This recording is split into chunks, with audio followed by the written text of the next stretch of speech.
Good morning and welcome to another edition of the Kitchings Table. I'm your host, Earl Kitchings. As always, on Tuesday mornings, we like to bring you something informative, something newsworthy, something entertaining. We roll the dice because we never know. It just happens. We trust me. It just happens. We don't pick sometimes a week out. We kind of let the news happen as it does, and if something else pops up, then we'll just run with that. But that's what happens. So we welcome you to our show this morning, and as always, we are happy to have you with us. As always, joining me, my co-host, Ms. Ronline Cannady. Ronline, good morning, and welcome to another episode, I guess. Yes, it is. And good morning. Thank you for what you do.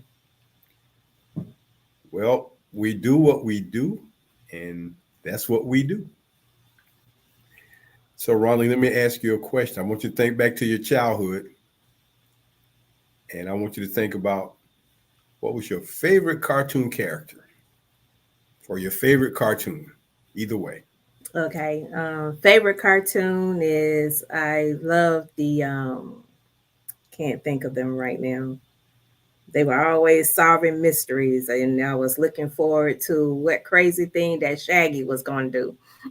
Oh, that sounds like Scooby Doo, Scooby Scooby Doo. Doo, Scooby Doo. Scooby Doo. Hmm. That was your favorite cartoon? That was my favorite. And the character was the dog the favorite character in that cartoon, or was it No, it somebody was else? Shaggy. Shaggy was Shaggy? always coming unglued.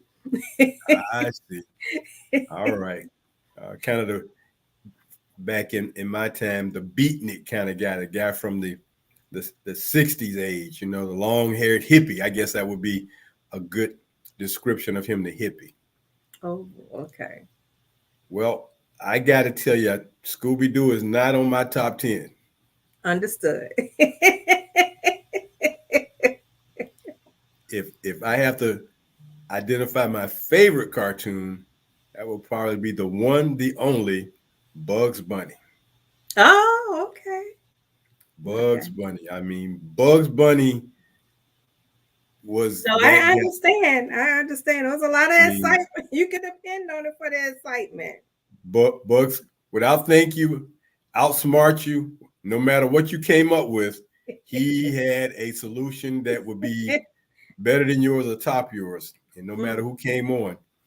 But I think in totality, the cartoons, aka Looney Tunes, came out. I think they were under the Warner Brothers banner, and they had Okay. several characters that came on those cartoons that were always entertaining. Hmm. Daffy Duck, Foghorn Leghorn, the Big Rooster, Porky Pig, Yosemite Sam. There's Pepe Le Pew, uh, the Road Runner, Wile Coyote. They just had a boatload of guys, characters, Yeah, and I agree with that. I mean, it was always exciting to watch, and you're right. I love the mystery things. So just to see how all of them work together, it was and what kind of solutions they were going to come up with. Yeah, I enjoyed all of that too. yeah, the other character I was trying to think of was Speedy Gonzalez. Speedy Gonzalez, yes. Speedy Gonzalez. So when you delve into who these characters were, you had a rabbit, a rooster, a duck, a mouse. You had a old time guy like gold miner, which would have been Yosemite Sam. You had a pig, which was Porky Pig, who was tie tongue and couldn't get out. Elmer Fudd, you Yeah, know, that was one. Uh-huh. you know. So you had all these characters, and the voices for all those characters was one guy. One guy? One guy did all those voices, and that's how good he was. And his name was Mel Blanc, and he was the voice behind those characters. So that would probably be. favorite of all time, followed by, I guess, the next group of cartoon characters may have been uh, the group that dealt with Yogi Bear, Mm-hmm. Yogi Bear and Boo Boo. Uh, I'm trying to Snagglepuss, the mountain lion, I guess, if you will. Augie Doggy and Doggy Daddy, the two dogs. So when we look at the characters that we came up with in our childhood, and most of them were animal characters, not many human characters. They were all entertaining. Tom and Jerry, they iconic. A cat and a mouse. Mm-hmm. I give you another one I forgot from the Warner Brothers, Tweety Bird and Sylvester. Tweety Bird, the bird, and Sylvester the cat. Mm-hmm. So all of these characters had us kind of wrapped around their features. I mean, they would come on and we would just sit there and watch them, you know, hours on end if we could. And then on Saturdays, you get up on Saturday mornings, and man, from 8 o'clock until noon, it was cartoon after cartoon after cartoon. And Yes. those, shaped our Saturday mornings, unless you had that Saturday where it's time to do that house cleaning, and there was no cartoons that morning. You can forget that. But these were the characters that we grew up with, and as time went on, we started seeing, more human characters. And you look at some of the human characters that came along. You said Scooby Doo, which were all human characters except for the dog. I think about one cartoon that was not funny. It was adventure, and that would have been Johnny Quest. Oh, I remember that. Johnny Okay. Quest, and then Space Ghost. Mm. So superheroes to adventure to funny, and we just kind of had a boatload that we had, and then on weekday afternoons, if you before you might go outside to play after you did your chores for some of us, there was the cartoon Popeye. Right. And Popeye the Sailor, and Popeye the Sailor had an arch enemy or somebody he always dealt with who was Brutus. So Brutus was the big strong guy. Popeye was not, although he had those big forearms. But Popeye had that one thing that after Brutus finished beating him up, he always kept that can of spinach in his shirt, and he'd pop open that can of spinach, and then he turned into Super Popeye and beat Brutus up, and it was just entertaining. Uh, and the other part about Popeye that was funny was the fact that his girlfriend in that was as big as a pencil, and her name was Olive Oil. Mm-hmm.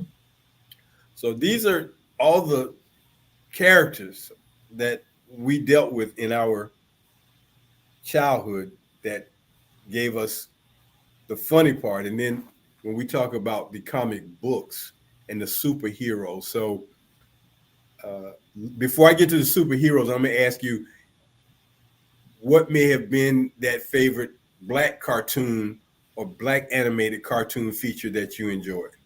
Do you Now remember? that's the point. I didn't have one. I didn't see it. Oh, now you saw that. I did I'm, not. I'm, I'm gonna throw it out there, and you're gonna be like, "Oh yeah." You didn't grow up watching the Jacksons cartoon. No, You never saw the Jacksons cartoon? no. Really? That's unbelievable. Okay, well, the Jackson Five, they came up with a cartoon series for them, and they would mix in the cartoons with their songs. Wow, Which how in the world did I mix that? I don't know. I mean, I guess you were. I guess you were on lockdown. Your TV was like, no, you can't watch TV. I don't know. Okay. I don't know because that should have definitely been, yeah, in your. I don't know. Maybe that came along a little bit too early for you. I don't because this might have been in the early 70s. Yeah, Hmm. So if early that 70s. was early 70s, Yeah, I mean, I know they were around before I got out of high school, so I know they had to be the early 70s. okay, well, yeah, I missed that. How long Okay. did they stay in syndication? Mm, I'm gonna guess, and I've got it here on our information for today. I'm gonna guess they may have been around for about 3 years. Yeah, see, yeah, that would explain things. That would explain things. I don't think I started getting into cartoons until I was about 10, 10 or 11. Okay. And you're right, my Saturdays were structured. Okay. Yeah. Well, the Hmm. Jackson Fives only came on Saturdays. Okay. So, and then another cartoon that was popular was the Harlem Globetrotters. They had a cartoon. Okay. Now, my earliest memory of the Globetrotters was actually going when they would come to Chicago. I would go Perform. see them. Right. Yeah, but as far as the cartoon, no, I missed that too. Okay. And because when you think about it, it's like you took a basketball team and made a cartoon out of them. Mm, I would have Okay. loved to And see that. the most renowned basketball team in the whole world. I mean, because they're not called the Harlem Globetrotters for nothing. They travel and played in countries around the world. Hmm. So if basketball was ever to be seen in a country, American basketball was ever to be seen, it was a team that had red, white, and blue uniforms with stars on it, and they called themselves the Harlem from Harlem, New York, Hmm. Globetrotters, which means you travel around the world. So they had Hmm. a cartoon, and then of course I would have to give this the most iconic, most revered cartoon series that we had as a black cartoon series that played for about 15 years almost, Fat Albert and the Cosby Kids. Now that okay, now that I did see, I did see that. So, and I want to give a note about that particular cartoon series because when we talk about that particular series, it was all derived from the mind of Bill Cosby. Hmm. And Bill Cosby's monologues and his comedy routines, uh, that cartoon came from his comedy monologues and routines because uh, on one or two of his albums that he started producing, because let's just be honest, aside from the troubles Bill Cosby had in his latter years, Bill Cosby was an iconic black entertainer that I don't think always, gets the proper due that he deserves. I know we remember his last popular TV show, The Cosby Show. Hmm. But before The Cosby Show, Ronline, he had done so much before that in entertainment. And he had covered it all. Hmm. And I don't think, people want to, bash him for his legal troubles and what he did, but put that over here in a corner. Okay, put that in a corner. Okay, that's a personal thing that he did. Okay, but all the other things that he did, starting with his comedy, and with comedy you start on stage and you hopefully can go from small places that you played to big places to the major stage. Uh, and I'm not sure if he spent a whole lot of time doing his comedy on stage. And if he did, I never heard about it. My first exposure to Bill Cosby was from his album. Now, think about this, an album, a comedy album called RIGHT with an exclamation point. Mm-hmm. And then from there, he came out with subsequent albums. And in his albums, maybe his second, definitely by his third album, he had brought the characters from his childhood of growing up in Philadelphia. And that's where we became familiar with the biggest guy in the neighborhood, Fat Albert. Mm-hmm. Mm-hmm. So he's got these albums. But prior to that, Bill Cosby he was on a TV show, a drama called I Spy. He had a sitcom. He had a variety show. He had a variety show after that. I'm sorry, a sitcom after that one. You got these albums, his comedy albums. Then all of a sudden, his cartoon, the Fat Albert and the Cosby Kids cartoons. And they took those images and turned them into cartoons. And they had stories in them that were positive stories about all these kids that he grew up with. Mm-hmm. So you look at the dynamics of a man who had his PhD at a time when okay, you get your PhD, but he went into a whole different direction with entertainment. Even though he's got his PhD, he used that and went into entertainment Mm-hmm. and created. So you didn't hear about him for a while, then all of a sudden he resurfaces with the Cosby Show with this family, this black family, and boom, became one of the most popular TV sitcoms to ever come on TV. Right. So for all he did, his body of work, and I know this may be a little bit off the topic, but it relates to the fact that, hey, he created a black cartoon series that went on for almost 15 years. Mm-hmm. So kudos to Bill Cosby. I'm just going to call it out like that. Aside from what we put in the corner there, his legal issues later on in life, his body of work was tremendous, tremendous. And it was a growth process from records to TV to more TV, even from the fact that, Ronline, do you remember the movies he played in? Yes, some of them, yes. Let's Do It Again, Mm-hmm. Uptown Saturday Night. He was always in there with who? Sidney Poitier. Mm-hmm. So his body of work is just,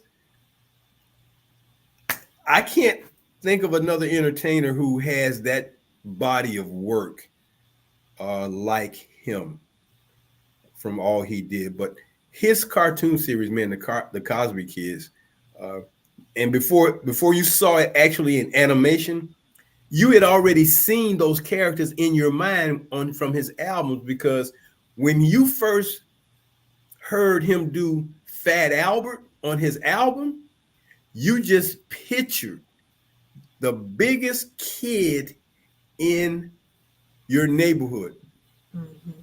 the fattest kid in the neighborhood. And that was, hey, they didn't call him Big Albert, they called him Fat Albert.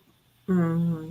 And his first time coming on his album and you heard Fat Albert, all you heard was, hey, hey, hey. Yeah. Here comes Fat Albert. Hey, hey, hey. Mm-hmm. So that would probably be one of the most dynamic cartoons, black cartoons, or just cartoons in general. Let's put it beyond just a black cartoon. So, and then, Ronline, let me just ask you this. Now, when we were coming up, we had comic books, Mm-hmm. and you could buy comic books out of the stores. You Right. could go.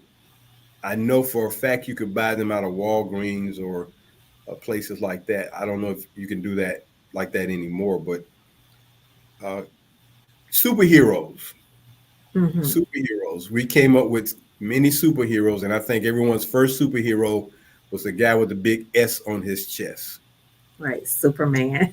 Superman. Okay, wait. You break that down as like Superman. Okay, break that down into two words. Superman. Man. He was a Superman. Man. Mm-hmm. Okay, his powers, you know, and the fact that there was a TV show called Superman, a black and white TV show, Superman, where Clark Kent would dive into a phone booth and the funny part about that is Bill Cosby did a spoof on that on one of his albums where here's Superman and he goes into the phone booth and a wino walks up to him and like, "What are you doing in there, man?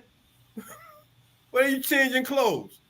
So and the thing about Bill Cosby was all his comedy was very PG, Mm-hmm. very PG. You never had to worry about it being distasteful because he could talk about common things and family things that we all could relate to that just made it funny. He didn't need any vulgar language to be funny. It's funny. I mean, so going back to Fat Albert, his brother Rudy, uh, Old Will Harrell, uh, everybody in that, Mushmouth, all these characters he brought to life in this cartoon. And then they spun that into a movie that Kenan Thompson played in, Fat Albert.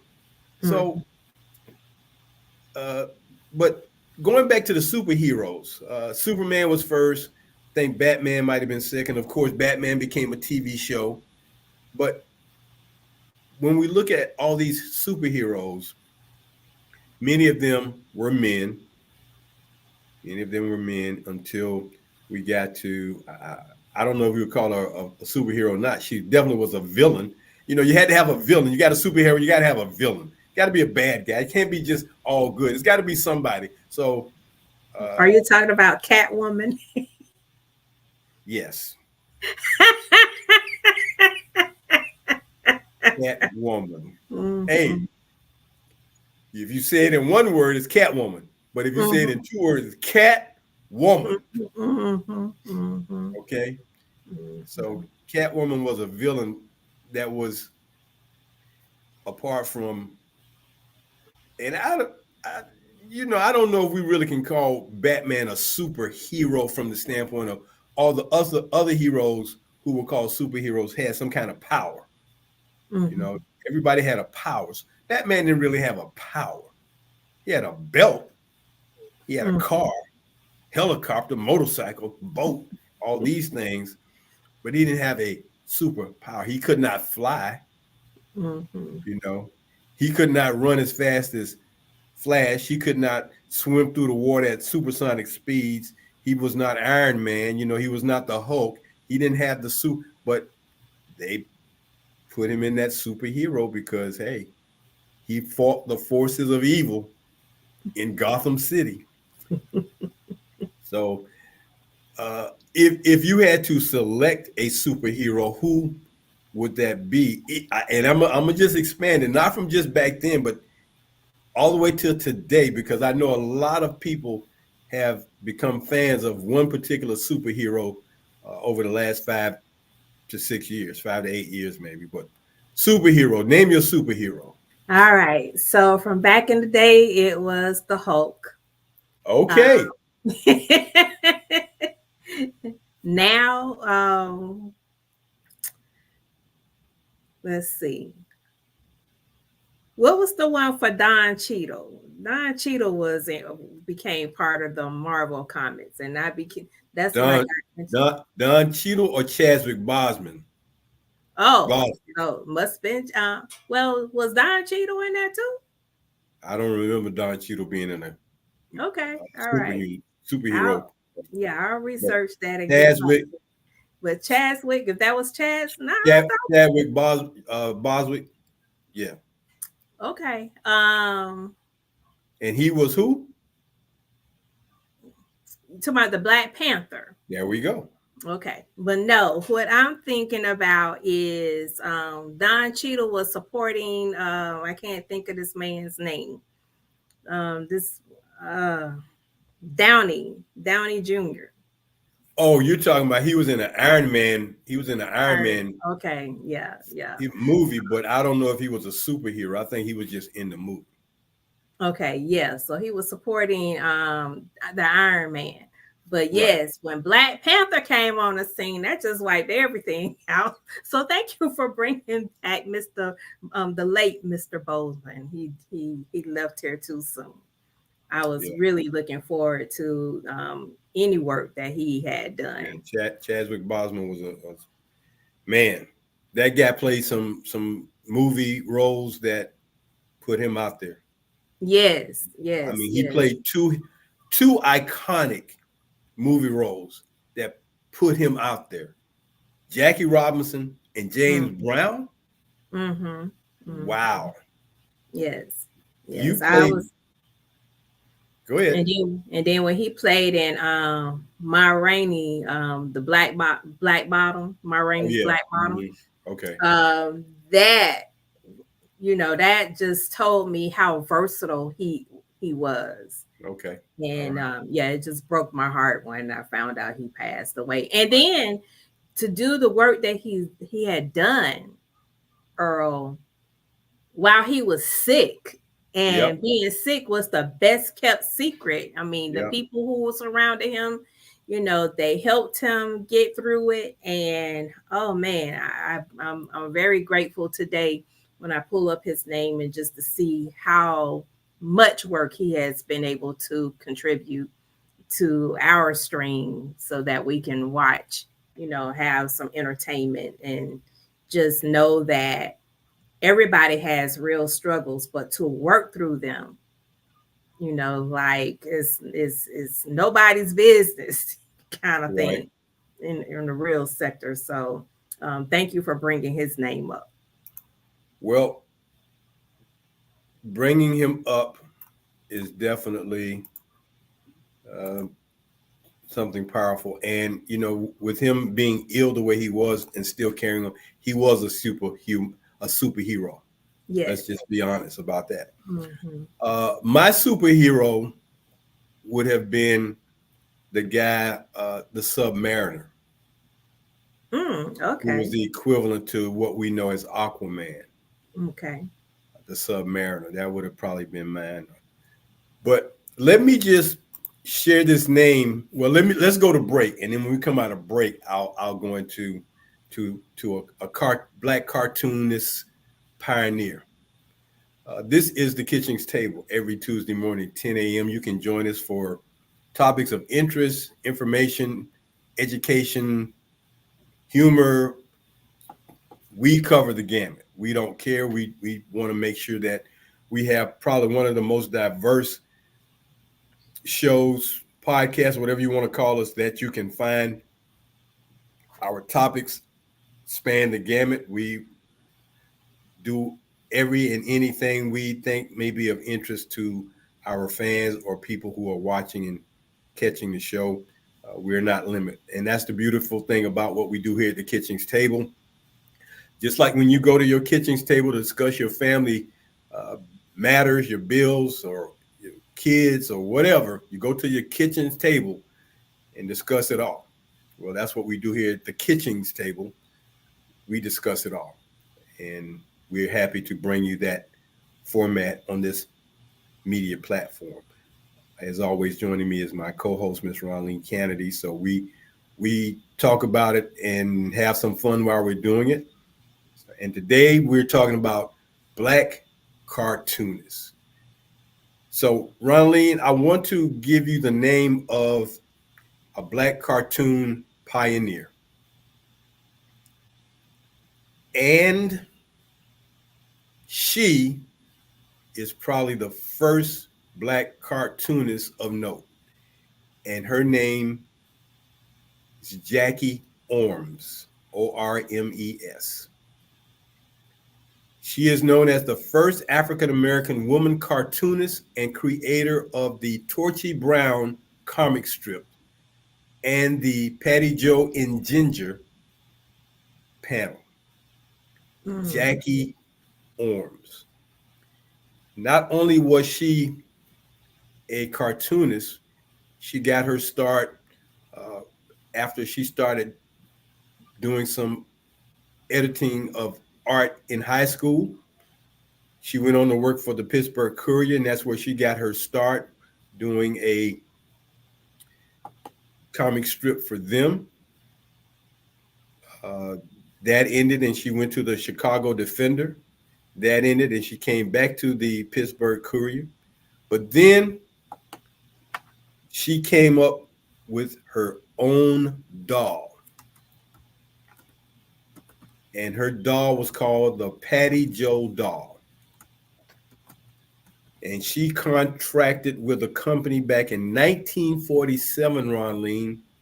1947, this black woman created a comic strip, a cartoon strip that ran from 1945 to 1956. But in 47, she came up with her doll called the Patty Joe doll. She contracted with the Terry Lee Doll Company and is based on her little girl cartoon character. And the Patty Joe doll uh, was put on shelves just in time for Christmas and was the first American black doll to have extensive upscale wardrobe. This doll represented a real child in contrast to majority dolls that were, as they said back in the day, mammy and topsy type dolls, with the crazy hairstyles and the worn, tattered clothes. It is said that the Patty Joe doll were both popular with black and white children. Mm. And in 1949, in December, ironically, Miss Orm's contract with the Terry Lee Company was not renewed and production ended. So if you find that particular doll somewhere, let me tell you, you are sitting, and I hate to turn it into a monetary thing, but I know that's what somebody's going to do. You are sitting on a gold mine Mm. because it is a treasured commodity. The Patty Joe doll, created by Jackie Orms, who was a pioneer black cartoonist back in the 40s. So in 2020, uh, Google Doodle, and Google Doodle is a special temporary alteration of for Google homepage, and it commemorated her on their homepage for the work that she had done, Miss Jackie Orms. And you can see, based on that picture, she was stylish. Yes. She was stylish. So kudos to her for being that pioneer, that person we don't know much about. People haven't talked about her enough for us to know her.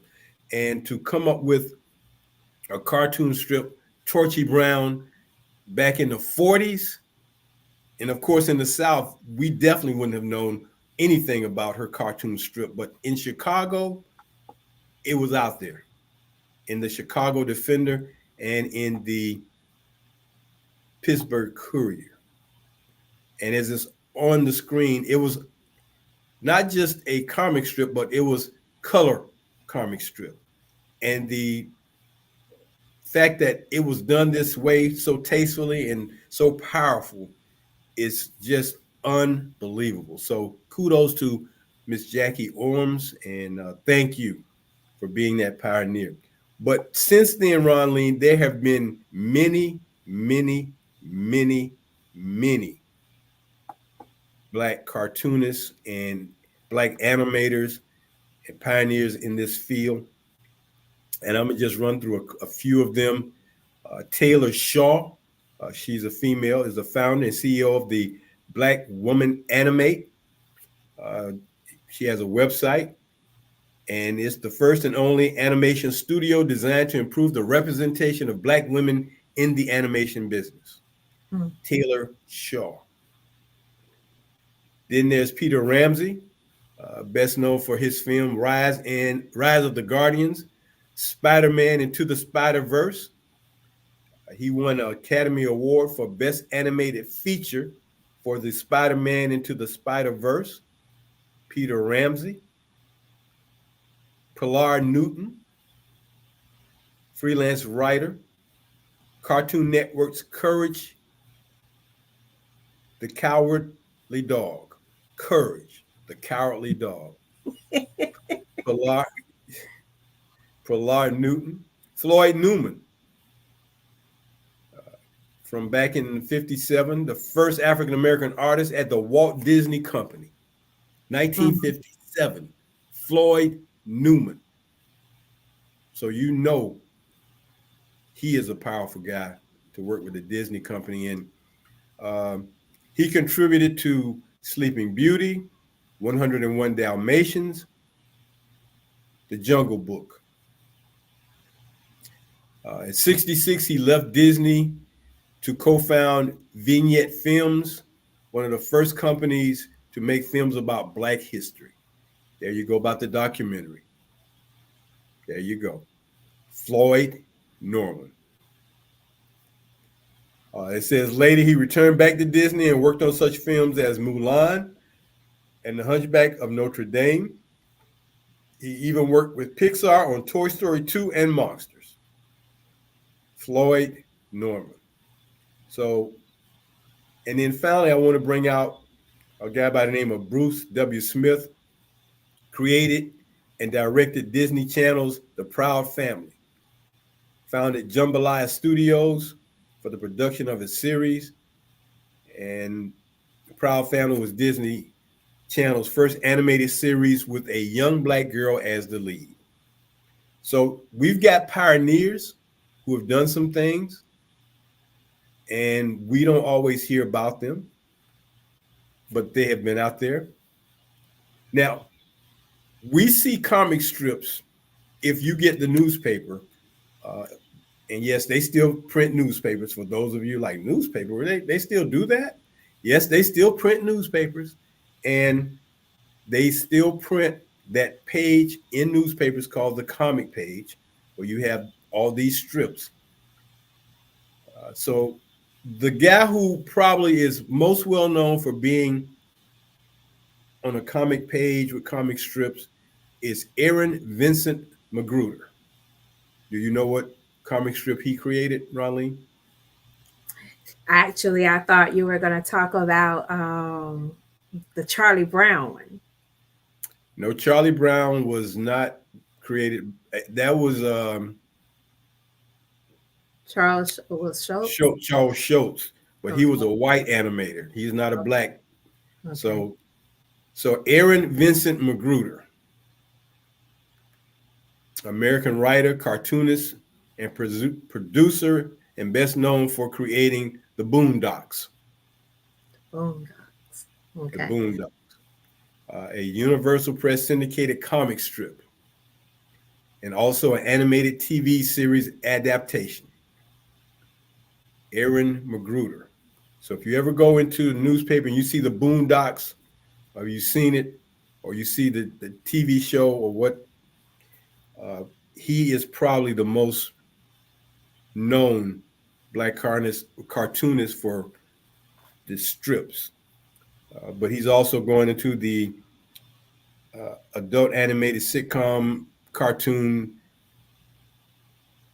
industry with his Boondocks and on the Cartoon Network. So I guess if you want to just watch all the cartoons and see what's out there, I guess the Cartoon Network is where you need to go if you're going on TV or if you're on your computer. Okay. But look up Aaron Magruder. He graduated with a degree in African American Studies from the University of Maryland. And the Boondocks began in 1996. and he has had a lot of success with that. The Boondocks by Aaron Magruder. And when we talked about the cartoon animations, and like I said, the Cosby Kids, Fat Albert and the Cosby Kids ran from 1972 to 1985. Then we had the animated cartoon called Black Dynamite, which was a parody to the black exploitation films, Black Dynamite. There's a show called animated show called The Cleveland Show, which was a spinoff of Family Guy, and the Adventures of Cleveland Brown, a black character from the Family Guy series. And the Cleveland Show tackled issues of race and identity with a mixture of humor and heart.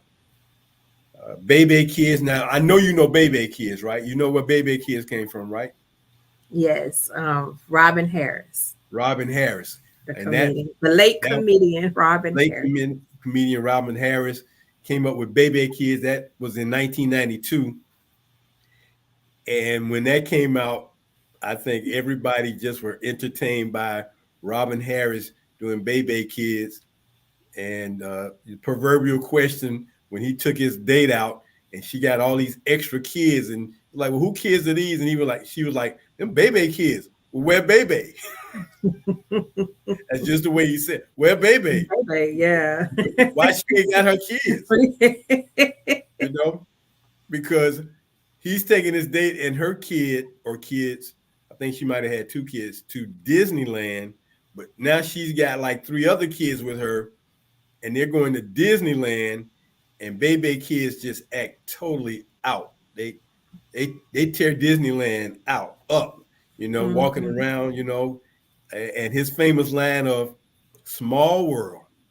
mhm, And if you don't know about Small World, Disney came out with a animated, a robotic venue called "It's a Small World," and Bebe kids they just tore that particular thing up, walking around Disney World and Disneyland rather. So Baby Kids, Robin Harris, that was truly funny. But again, Fillmore was one, and then Wayne Head was another. But the longest running black cartoon animated feature on TV was Fat Albert and the Cosby Kids, followed by Boondocks.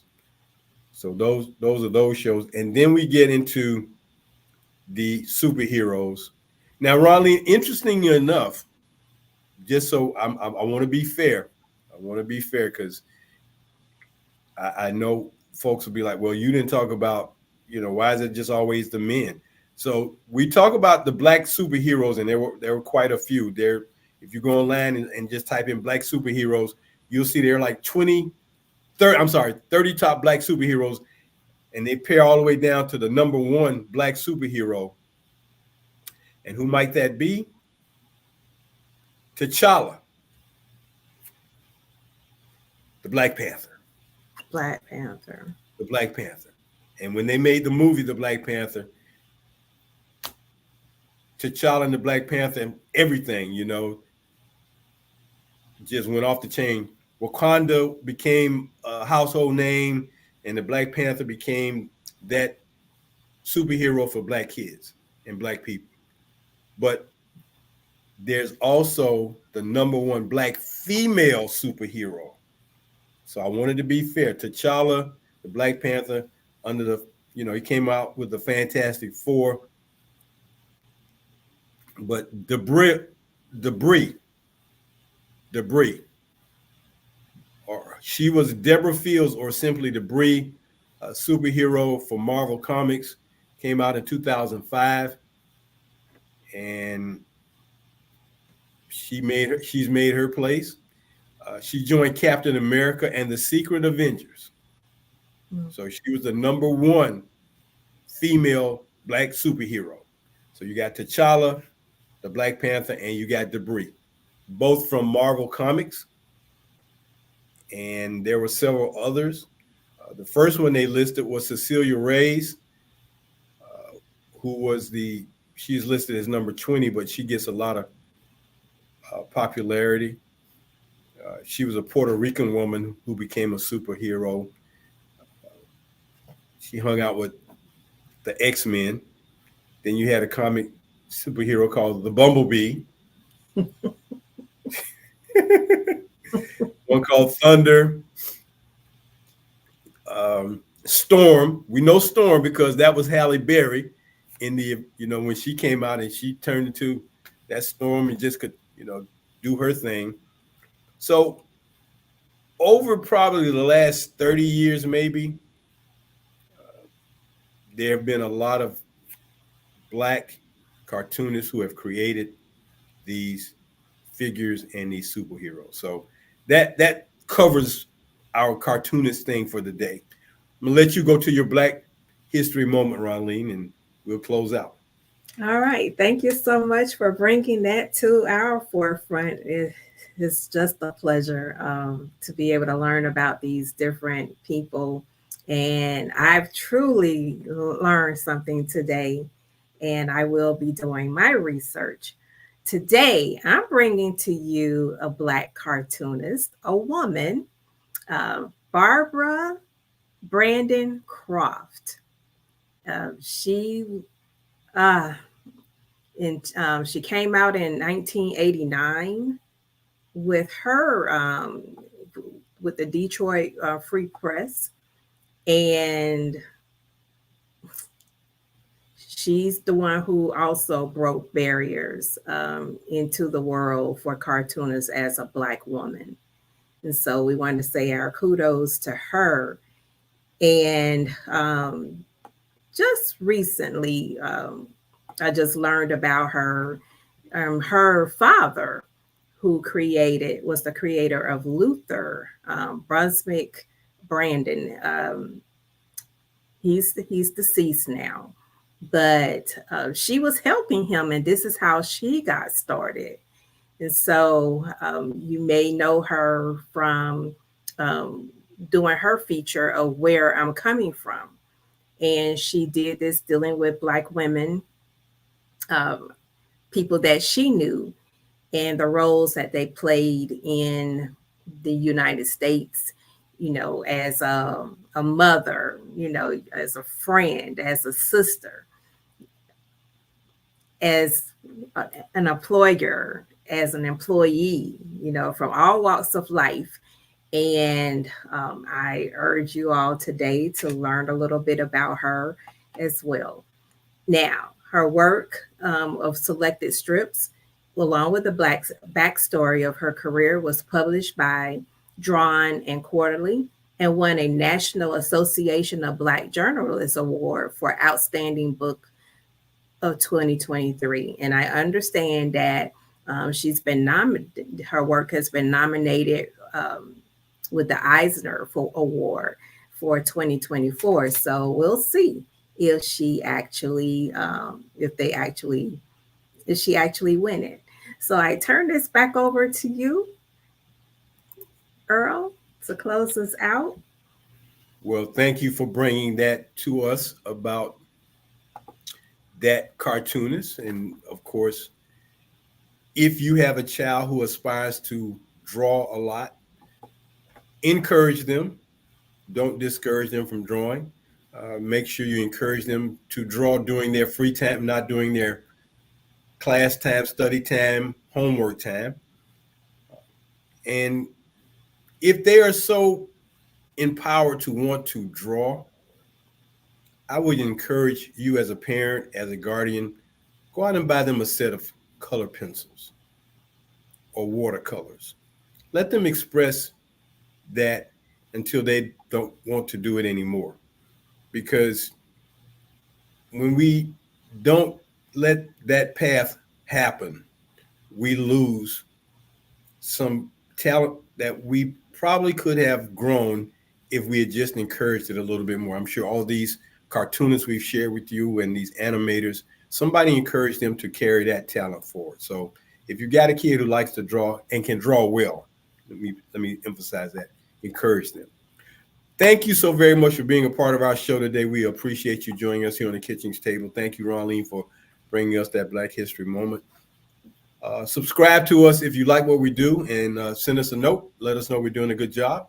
But until next week on the Kitchings Table here, Tuesday mornings at 10 o'clock, as we always say, go out and do something good for somebody. When? Go out and do it today. Today. Okay. Take care, everybody. Have a great week. And thank you, Dr. Glenn Johnson, for your comments today.